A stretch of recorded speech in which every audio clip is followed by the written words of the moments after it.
नमस्कार साथियों, मैं विवेक आप लोगों का स्वागत करता हूं साहित्य गुरु यूट्यूब चैनल पे। और जैसा कि आप टॉपिक देख रहे होंगे कि आज का जो टॉपिक है वह है हिंदी साहित्य काल विभाजन। मतलब हम देखेंगे कि जो हिंदी का साहित्य का काल विभाजन है वह हमें किस प्रकार से देखने को मिलता है और इसका जो सही काल विभाजन है वह क्या है। तो चलिए बिना देर किए हम शुरू करते हैं और कम समय में हम काल विभाजन को समझने की कोशिश करते हैं। तो चलिए देखते हैं।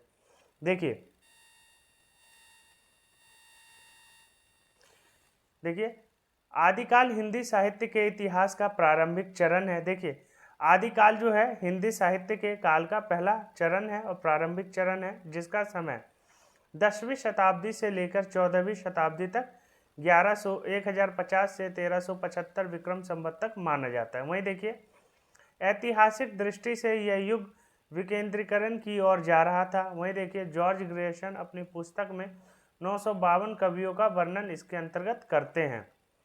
तो जॉर्ज ग्रेसन ने एक किताब लिखी है the modern vernacular Hindi literature, उसमें उन्होंने 952 कवियों का वर्णन भी किया है। वहीं देखिए, जॉर्ज ग्रेसन ने सर्वप्रथम हिंदी साहित्य का जो नामकरण है और काल विभाजन का जो क्रम है वह स्टार्ट किया था। तो ये सारे के सारे मोस्ट इंपॉर्टेंट पॉइंट थे, तभी आप चीज़ों को समझ पाएंगे। जॉर्ज ग्रेसन आदिकाल को चारण काल कहा। तो देखिए, जो हिंदी साहित्य का पहला काल है, हिंदी साहित्य को आपको पता होना चाहिए कि 3 कालों में बटा हुआ है। पहला काल है आदिकाल, दूसरा काल है भक्ति काल, दूसरा काल मध्यकाल होना चाहिए था, लेकिन मध्यकाल को 2 भागों में बांटा गया है। पहला है पूर्व मध्यकाल, दूसरा है उत्तर मध्यकाल।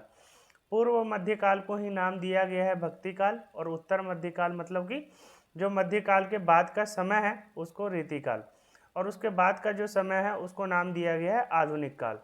तो चलिए देखिए क्या दिया गया है। जॉर्ज ग्रेसन ने आदिकाल को चारण काल कहा है। तो ये आपको पता होना चाहिए, ये पॉइंट जो है बहुत ही ज़्यादा इंपॉर्टेंट है। वहीं देखिए, आचार्य रामचंद्र शुक्ल ने हिंदी साहित्य का इतिहास में कौन सा काल विभाजन किया है और किस प्रकार से किया है। आपको ये पता होना चाहिए कि हिंदी साहित्य को अगर आप पढ़ रहे हैं तो आपको रामचंद्र शुक्ल के इतिहास ग्रंथ के अनुसार पढ़ना पड़ेगा, क्योंकि सबसे ज़्यादा जो प्रमाणिक पुस्तक है हिंदी साहित्य की रामचंद्र शुक्ल की है।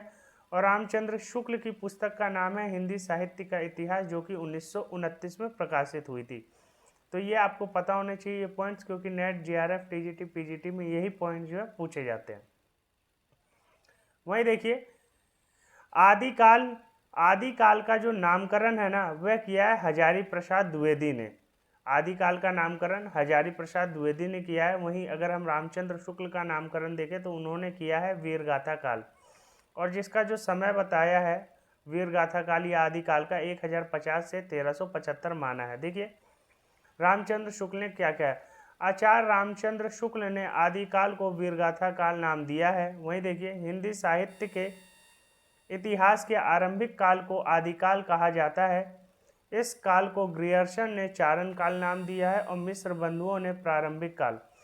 जितने ज़्यादा विद्वान, सब विद्वान ने अपने अपने अनुसार जो है अलग अलग नाम दिए हैं, तो ये आपको पता होना चाहिए।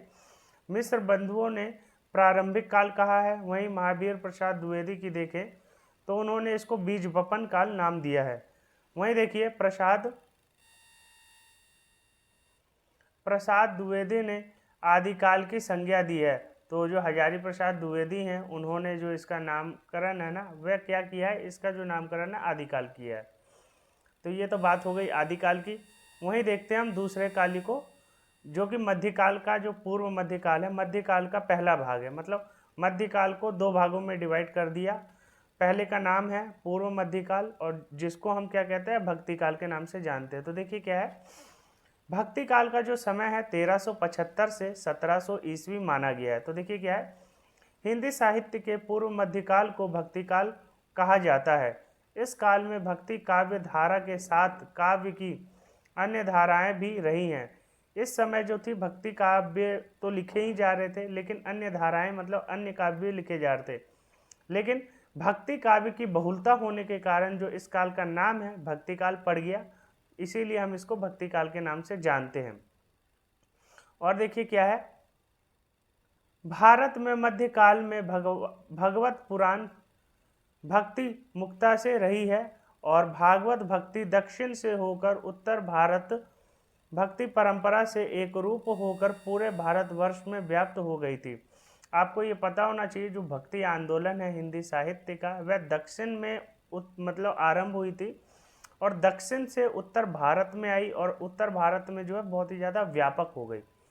इसीलिए ये जो काल था बहुत ही ज़्यादा मतलब क्या कह सकते हैं भक्ति का काल था। और इस समय भक्ति की जो काव्य रचनाएं हैं, जैसे कि आपको पता होगा तुलसीदास ने रामचरितमानस की रचना की, वहीं उस समय सूरदास थे, सूरदास ने सूरसागर की रचना की, मीराबाई थी, मतलब बहुत सारे जो रचनाकार हैं इस समय हमें देखने को मिलते हैं और इसी काल को जो है भक्ति काल के नाम से हम जानते हैं। वहीं देखिए जो मध्यकाल का दूसरा फेस है या दूसरा पक्ष है वह क्या है, वह है उत्तर मध्यकाल। उत्तर मतलब बाद। तो जो मध्यकाल का बाद का काल है उसको क्या कहते हैं, उसको जानते हैं हम रीतिकाल के नाम से। तो देखिए रीतिकाल का जो समय है 1700 से 1900 ईस्वी माना गया है। वहीं देखिए इसकी प्रवृत्तियां क्या रही। हिंदी साहित्य के उत्तर मध्यकाल के समय को रीतिकाल के नाम से जाना जाता है। जॉर्ज ग्रियर्सन ने इसे कला काल कहा है, जो इस काल के कवियों की विशिष्टता को पहले के कवियों के अलग दिखाता है। जॉर्ज ग्रियर्सन ने जो है रीतिकाल का जो नामकरण है वह क्या किया है, कला काल के नाम से किया है और इसको जो है अलग करने की कोशिश की है पहले की मतलब पहले के प्रवृत्तियों से। ठीक है। वहीं देखिए दूसरी ओर मिश्र बंधुओं ने इसे अलंकृत काल नाम दिया है। तो मिश्र बंधुओं ने इसका नामकरण जो है अलंकृत काल कहा है और जॉर्ज ग्रियर्सन इसको कला काल कह रहे हैं। वहीं देखिए जबकि रामचंद्र शुक्ल ने इसको रीतिकाल के नाम से दिया है।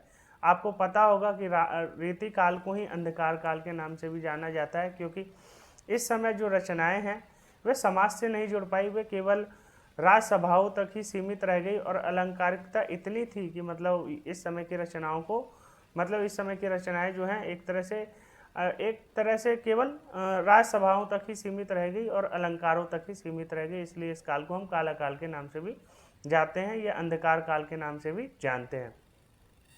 वहीं देखिए अब हम बात करते हैं आधुनिक काल की। आधुनिक काल को हम गद्य काल के नाम से जानते हैं। रामचंद्र शुक्ल ने जो नाम दिया है वह नाम दिया है गद्य काल और इसका जो समय है वह बताया गया है 1900 से अब तक। मतलब जो समय चल रहा है 1900 के बाद से अभी तक का वह सारा आधुनिक काल में चल रहा है और गद्य काल जो है रामचंद्र शुक्ल ने दिया है। देखिए हिंदी साहित्य के इतिहास में आधुनिक काल को गद्य काल का नाम भी दिया जाता है और ये जो नाम है रामचंद्र शुक्ल ने दिया है। इस काल में मुद्रण कला क्या मतलब छपाई की टेक्नोलॉजी आ चुकी थी। भारत में छापे खाने खुल चुके थे। पत्रकारिता, नवजागरण और स्वतंत्रता आंदोलन ने लेखकों को गद्य साहित्य की रचना के लिए अनुकूल वातावरण प्रदान किया। गद्य साहित्य आपको पता होंगे कहानी, उपन्यास, निबंध, आलोचना, ये जितनी भी रचनाएं लिखी जाती है सारी गद्य फॉर्म में लिखी जाती है और जितनी भी कविताएं होती है वह सारी पद्य में लिखी जाती है। तो गद्य और पद्य का आपको अंतर पता होना चाहिए और इसको गद्य काल इसलिए कहा जाता है क्योंकि गद्य की बहुलता हमें इसी काल में देखने को मिलती है। भारतेंदु के आने के बाद जो है गद्य जो है एक तरह से विशेष बन जाता है और उसके कई रूप हमें देखने को मिलते हैं। इसीलिए शुक्ल जी ने इसका जो नामकरण है गद्य काल के नाम से किया। वहीं देखिए तो हिंदी साहित्य को जब भी हम पढ़ते हैं तो हम 4 कालखंडों में बांटते हैं, आदिकाल, भक्तिकाल, रीतिकाल और आधुनिक काल। और इन्हीं कालखंडों को रामचंद्र शुक्ल ने जो है अलग अलग नाम दिया है। रामचंद्र शुक्ल का क्या नाम है, आदिकाल को रामचंद्र शुक्ल ने वीर गाथा काल नाम दिया है प्रवृत्ति के अनुसार, क्योंकि उस समय की जो रचनाएं हैं सबसे ज़्यादा हमें रासो ग्रंथ देखने को मिलते हैं और रासो ग्रंथ में मतलब वीरता की बात की गई है, इसीलिए उस काल का जो नाम है वीर गाथा काल कर दिया। और भक्ति काल पूर्व मध्य काल का जो नाम है भक्ति काल किया गया, क्योंकि उस समय की भी जो विशिष्ट प्रवृत्तियां देखी रामचंद्र शुक्ल ने सबसे ज़्यादा भक्ति की देखी, इसलिए उसका जो नामकरण है भक्ति काल रखा। और रीति काल इसलिए रखा क्योंकि उस समय की जो प्रवृत्तियां थी रचनाओं की वह रीति से बंधी हुई थी। मतलब रीति से मतलब वह एक तरह से काव्य शास्त्रीय रीति से बंधी हुई थी, वह उन्हीं परिपाटियों पे कार्य करती थी जो बहुत पुरानी चली आ रही थी, इसलिए उस काल का जो नाम है रीतिकाल कर दिया। और आधुनिक काल में गद्य की विशेषता होने के कारण उस काल का जो नाम है गद्यकाल कर दिया।